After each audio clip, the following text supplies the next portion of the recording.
Hey guys, Pete Mercer here, and a lot of people on YouTube are talking about creatine cycling and loading, the pros and cons therein, which is best to do, how long should you do it for, and when should you do it. So a lot of people know the way creatine works is by supplying energy to all the cells in your body and mainly in the muscles. And when the muscle becomes saturated, that's when you'll notice the energy increase. So when it comes to loading, people generally say you should load a week before your main phase, take twice as much creatine every day, and that's usually about 10 grams. And that will saturate the muscle quicker, and that will improve your lifts and how many reps you can do and your endurance following that when you start your main phase. Yes, it is true, the muscle will saturate quicker, but the overall gains that you'll get from that won't be enough to warrant going on a loading phase, because the difference in your lifts and your endurance won't be big enough, that I find personally anyway, to warrant going on a loading phase. So that's not something I'd worry about too much. As for when to take creatine, people generally say take it an hour before your workout, and that will saturate the muscle, and then sometimes people say take it also straight after your workout, and that will help replenish the energy that you've lost during your workout. Now, a lot of people forget that creatine naturally occurs in the body. So all you're doing by supplementing creatine is adding to the amount that your body already has and produces.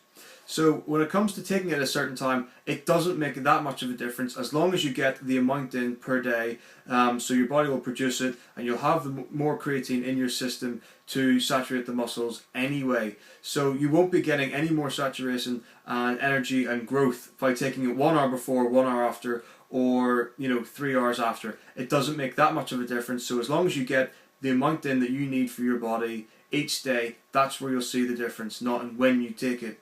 Now when it comes to cycling, as everyone knows, the more you do something, the quicker your body adapts, and then what you're doing becomes less effective. In running, the longer you run for, the less calories you'll burn, because the body's got used to it and becomes more efficient at it. The same goes for supplements. So the more creatine you take, the body will become more familiar and adjusted to it, and it will have less of an effect when you supplement it.